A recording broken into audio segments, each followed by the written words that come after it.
Assalamualaikum warahmatullahi wabarakatuh. Waalaikumsalam Waalaikumsalam warahmatullahi warahmatullahi wabarakatuh. wabarakatuh. Ya baiklah anak-anak, sebelum kita memulai pelajaran pada siang hari ini, alangkah baiknya kita berdoa menurut kepercayaan dan agamanya masing-masing. Berdoa dipersilakan. Cukup.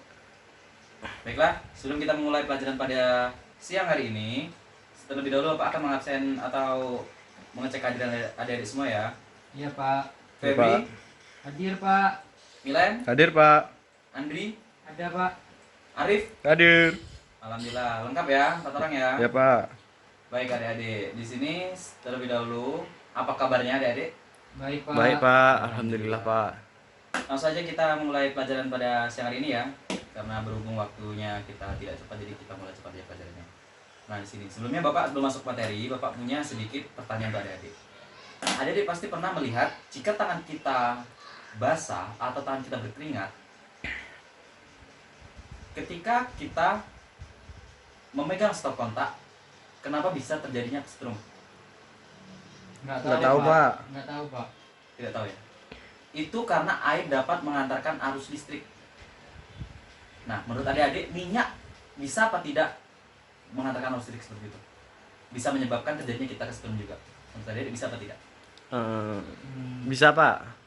Kenapa? Nggak sih. Nggak tahu deh Bisa Pak. Alasannya kenapa? Karena minyak kan cairan Pak. Nah, menurut Milen, minyak cairan.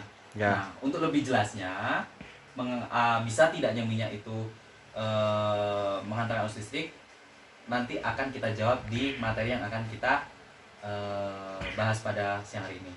Nah, terlebih dahulu, sebelumnya saya ingin menjelaskan dulu model pembelajaran yang akan saya gunakan pada pertemuan kita hari ini, di mana saya menggunakan metode pembelajaran yaitu Student Team Achievement Division atau disingkat sebagai STAD. Selanjutnya kita akan memasuki materi kita. Pada kesempatan kali ini Bapak akan membahas materi yaitu mengenai larutan elektrolit dan non elektrolit.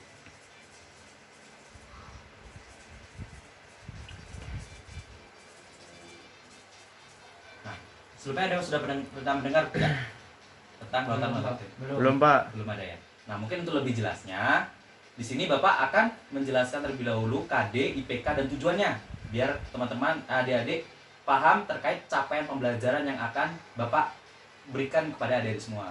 Nah, yang pertama, KD-nya itu menganalisis sifat larutan dan baik larutan elektrolit dan non elektrolit berdasarkan daya hantar listriknya. Kemudian IPK-nya itu ada 3, di mana IPK yang pertama yaitu mendefinisikan larutan elektrolit dan non elektrolit. Selanjutnya menganalisis ikatan sifat-sifat larutan elektrolit dan non elektrolit dan juga jenis ikatan kimianya.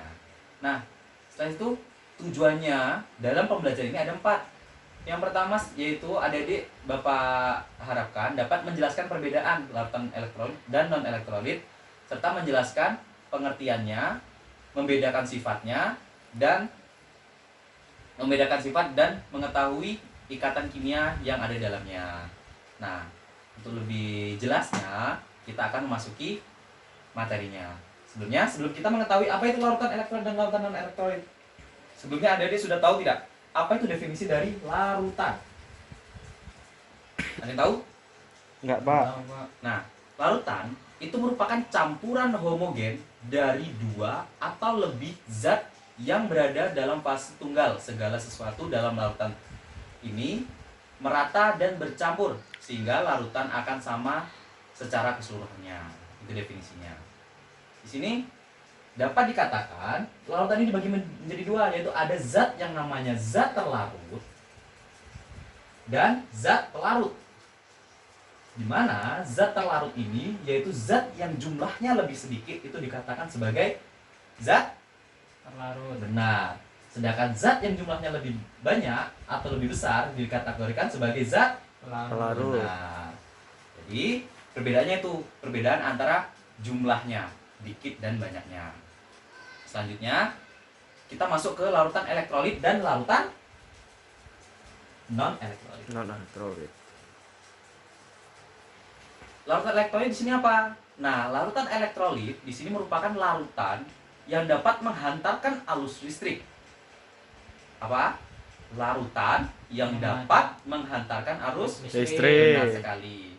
Dalam larutan elektrolit itu terdapat molekul-molekul yang terurai atau dengan kata lain terdiosiasi. Nih, terurai sama dengan terdiosiasi. Di mana menjadi partikel-partikel yang bermuatan positif dan negatif. Anda tahu, muatan positif dikategorikan apa dikatakan sebagai? Kation. Benar, positif sama dengan kation, sedangkan negatif anion. Anion. Benar sekali. Selanjutnya, apa sih? Kita lebih masuk ke yang lebih intinya. Jadi, dalam ion-ion yang membentuk dengan ion positif dan ion negatif tersebut, nah, ion inilah yang dapat menghantarkan arus listrik. Jadi, semakin banyak ion yang terbentuk, maka semakin kuat sifat elektrolit larutan tersebut. Gitu. Katanya semakin kuat, maka semakin elektrolit larutan tersebut. Nah, jenis-jenis larutan elektrolit apa saja? Yang pertama, larutan elektrolit kuat. Apa sih larutan elektrolit kuat itu? Larutan elektrolit kuat ini yang dimaksudkan di sini, pertama saya jelaskan dulu. Larutan elektrolit itu ada kuat, lemah, dan non elektrolit. Nah, larutan elektrolit kuat dulu. Larutan elektrolit kuat. Larutan elektrolit kuat di sini merupakan larutan yang semua molekulnya terurai menjadi ion-ion atau terionisasi sempurna. Paham ya? Larutan yang semua molekulnya terurai secara sempurna. Sedangkan larutan elektrolit lemah yaitu larutan yang molekulnya terurai sebagian. Jadi hanya sebagian. Sedangkan yang kuat itu dikategorikan sebagai sempurna. Yang lemah molekulnya terurai secara sebagian. Sedangkan yang non elektrolit berarti dapat dikatakan sebagai molekul-molekul yang ada di dalamnya tidak terurai. Nah, ini benar sekali. Di sini saya akan menjelaskan apa sih ciri-ciri dari larutan elektrolit kuat, lemah, dan non elektrolit. Nah, ciri-ciri dari larutan elektrolit kuat yang pertama terionisasi sempurna atau sama dengan 1. Kedua, sedangkan dia tadi kuat berarti daya hantar listrik yang dihasilkan yaitu cukup atau dapat dikatakan sangat baik. Paham ya sampai sini ya? Yang ketiga, larutan elektrolit kuat ini jika kita uji menggunakan alat uji larutan, nah, maka di sana ada sebuah lampu. Jika kita uji, maka lampu yang dihasilkan itu akan menyala sangat terang. Itu dari contoh ciri-ciri dari elektrolit Kuat. benar sekali. Nah, apa saja sih contoh dari elektrolit kuat? Mungkin ada yang kebayang. Apa saja contoh dari elektrolit kuat? Enggak, Pak. Enggak, Pak. Nah, elektrolit kuat itu juga terbagi menjadi contoh-contohnya itu ada 3. Yang pertama ada dari garam, asam kuat, dan basa Kuat. Benar. Jadi yang kuat semua itu masuk ke dalam elektrolit kuat. Kenapa garam? Apa contoh dari garam? Ada yang tahu? Garam dapur. Benar, NaCl merupakan garam dapur yang mana jika dilarutkan dalam air akan terurai menjadi ion-ion. Apa tadi ionnya yang akan terurai? Ion positif Plus. dan Negatif. benar sekali. Jadi gini, NaCl menjadi Na plus ditambah Cl min. benar. Ini merupakan rumusnya. Sedangkan selanjutnya pada asam kuat yang sudah saya jelaskan ini, sudah saya tuliskan di papan tulis ini. Contohnya apa? Ada yang tahu contoh dari asam kuat? Enggak, Pak. Ya, Pak. HCl. HCl merupakan contoh dari asam kuat. Dimana ada yang tahu reaksinya dari HCl? Enggak. Ya, Jadi gini, HCl menjadi H plus ditambah Cl min. benar sekali. Dalam reaksi ini terdapat 2 reaksi lagi, yaitu reaksi apa? Reduksi dan Oksidasi. benar. Ada yang bisa membantu saya tentang reaksi reduksi dan oksidasi? Enggak, Pak. enggak, Pak. Jadi gini, 2H plus terus ditambahkan dengan 2 elektron menghasilkan Enggak tahu, Pak. H2.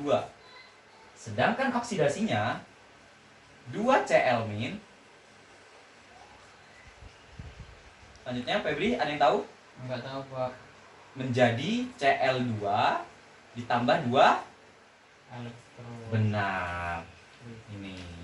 Jadi intinya kita dapat menyimpulkan bahwa larutan elektrolit dan larutan non elektrolit yang akan kita bahas nanti itu berasal dari reaksi kimia. Jadi reaksi kimia ini menentukan. Gitu. Paham ya sampai sini ya? Paham. Nah, basa kuat contohnya apa? Ada NaOH, ada KOH, MgOH2 dan lain-lain. Selanjutnya di sini saya akan membahas tentang larutan elektrolit lemah. Ciri-ciri dari larutan elektrolit lemah, yang pertama terionisasi. Maksud saya terionisasi sebagian. Atau lebih tekan. Bisa. Sama dengan 1. benar. Kemudian mempunyai daya hantar listrik yang kurang baik atau lemah. Itu ciri-cirinya dapat kita lihat dari kebalikan yang kuat. Sedangkan dia jika kita uji dengan dengan alat uji itu, maka lampunya yang dihasilkan itu redup, tidak seterang yang kuat. Contohnya apa saja dari asam lemah? Ini asam lemah dan basa lemah. Atau Pak? Asam lemah yaitu ada HCN dan H3PO4. Dan basa lemahnya apa? Enggak tahu, Pak. NH4. OH. Benar. NH4 OH. Nah, ini jadi contohnya. Jika kita sudah mengetahui akan tentang yang elektrolit kuat dan elektrolit lemah, maka kita akan masuk ke non elektrolit. Nah, di mana di sini yaitu tidak dapat menghantarkan arus listrik sebagian. Ciri-cirinya yang pertama tidak terionisasi, sudah jelas. Kemudian tidak dapat menghantarkan listrik. Kemudian jika diuji dengan alat uji elektrolit, dia tidak akan menyalakan lampu. Jadi lampunya tidak akan menyala. Contohnya apa? Ada urea, ada glukosa, ada sukrosa, ada etanol, itu merupakan contohnya. Nah, saya kasih contoh. Misalkan kita sedang melarutkan gula dalam air, maka gula tidak akan terurai menjadi ion dalam air, melainkan tetap berupa molekul. Nah, ada yang tahu persamaan reaksinya? Yaitu C12H22O11. Nah, jadi dia tetap C12H22O11, jadi tetap. Nah, selanjutnya kita masuk ke yang terakhir. Apa sih materi kita terakhir? Yaitu tentang jenis ikatan kimia. Jenis ikatan kimia yang ada di dalamnya yaitu yang pertama ada senyawa ion dan senyawa kovalen polar. Nah, nih, jadi ada 2. Kenapa senyawa ion? Karena senyawa ion tersusun dari ion-ion yang bentuknya padat dan kering. Sedangkan penyusunnya senyawa ion dalam pelarutnya akan bergerak bebas. Paham ya sampai sini ya? Paham. Nah, gitu. Jadi ion-ion tidak dapat bergerak bebas sehingga tidak dapat menghantarkan arus listrik. Itu jika senyawanya berbentuk kristal. Paham sampai sini? Paham. Nah, selanjutnya senyawa kovalen polar, di mana senyawa kovalen polar jika dilarutkan ke dalam air akan terurai menjadi ion-ion karena ikatan kovalen pada senyawa mudah putus dalam pelarut air. Nah, gitu. Nah, kita sudah sampai habis nih materi kita nih. Sesuai dengan model pembelajaran yang saya terapkan. Jadi, adik-adik saya minta untuk membentuk kelompok. Di sini saya akan bentuk kelompoknya. Yang pertama, kelompok 1 yaitu Milen dengan Arif. Yang kelompok 2 Febri dengan Andri, Pak. Andri. Iya. Ya, benar. Silakan membentuk kelompoknya dan teknisnya gini. Jika teman-teman saling sharing tentang materi ini, jika ada yang belum saling bertanya. Dan nanti Bapak akan jika ada yang kurang paham bisa tanyakan ke Bapak. Bapak kasih waktu kurang lebih 5 menit. Setelah itu nanti kita akan mengerjakan soal. Ya, Ya. Pak. Iya, Pak. Nah, silakan.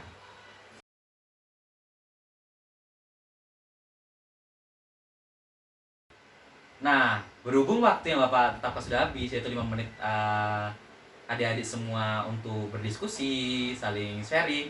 Nah, ada yang ditanyakan tidak terkait materi kita? Enggak, Pak. Enggak, Pak. Jadi Bapak harapkan adik-adik semua sudah cukup paham ya? Ya, Pak. Karena Ya, Pak. sudah ada juga di buku adik-adik tadi, di buku LKS adik-adik. Nah, sebelum Bapak masuk ke soal yang akan Bapak berikan kepada adik-adik, soal rebutan, di sini Bapak akan memberikan satu pertanyaan. Nah, untuk menambah-nambah nilai, siapa yang bisa menjawab dan yang berani menjawab, Bapak masukkan. Sini, apa perbedaan antara elektrolit kuat dan elektrolit lemah? Silakan. Yuk, siapa yang mau menjawab? Silakan. Siapa? Ya, Andri. Kalau elektrolit kuat itu molaritasnya besar, Pak. Kalau Benar. elektrolit lemah itu molaritasnya kecil. Iya, benar. Terus kalau elektrolit kuat, derajat ionisasinya tuh 1, Pak. Nyala lampunya terang, sama banyak terbentuk gelembung, Pak. Terus kalau yang lemah, derajat ionisasinya antara 0 sampai 1, Pak. Nyala lampunya redup, Pak. Dan sedikit terbentuknya gelembung. Ya, benar. Beri aplaus untuk Andri. Nah, selanjutnya kita masuk ke soal rebutan ya. Di sini Bapak akan soal yang Bapak berikan yaitu cukup 2 karena mengingat waktunya sudah cukup mepet dengan jam istirahat kalian. Ya, Pak. Nah, jadi pertanyaan pertama, boleh dicatat, boleh dengarkan dengan jelas karena saya tidak akan mengulanginya lagi ya. Ya, Pak. Yang pertama, apa yang dimaksud dengan larutan elektrolit kuat? Ya, Pak. Ya, silakan Milen. Ya, Pak. Kalau larutan elektrolit kuat merupakan larutan yang dapat menghantarkan listrik, Pak. Ya, benar. Benar sekali. Oke. Poin untuk Milan saya tulis dulu. Selanjutnya untuk soal rebutan kedua. Larutan non elektrolit adalah larutan yang Ya, Pak. ya, silakan. Larutan yang tidak dapat menghantarkan listrik, Pak. Benar sekali. Terima kasih Febri atas jawabannya. Saya yakin teman-teman semua sudah cukup mengerti atau cukup paham dengan materi kita.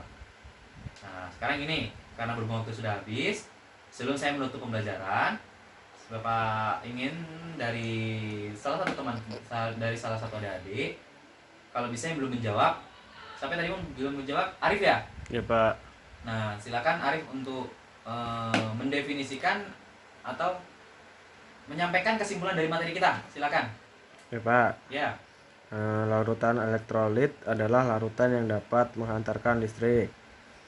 Jenis-jenisnya ada elektrolit kuat, elektrolit lemah, sama non elektrolit, Pak. Ciri-ciri elektrolit kuat terionisasi sempurna, mempunyai daya hantar listrik yang baik, Pak. Larutan elektrolit lemah, contoh ciri-cirinya terionisasi sebagian, mempunyai daya hantar listrik yang lemah, Pak. Dan larutan non elektrolit adalah larutan yang tidak dapat menghantarkan arus listrik, Pak. Derajat ionisasinya 0. Gitu, Pak. Nah, terima kasih Arif atas kesimpulannya. Jadi, Bapak sudah yakin kepada teman-teman. Terima kasih sudah mengikuti pelajaran Bapak dan juga telah dapat memahami apa materi yang telah Bapak sampaikan. Saya sangat senang bisa berjumpa dengan teman-teman. Semoga kita dapat berjumpa di minggu depan, di hari yang sama dan jam yang sama dengan materi yang lebih komplit lagi. Mungkin cukup sekian, kurang lebihnya saya mohon maaf. Sebelum saya tutup, marilah kita berdoa agar apa yang kita pelajari pada hari ini bermanfaat untuk kehidupan kita. Alhamdulillahirabbil alamin.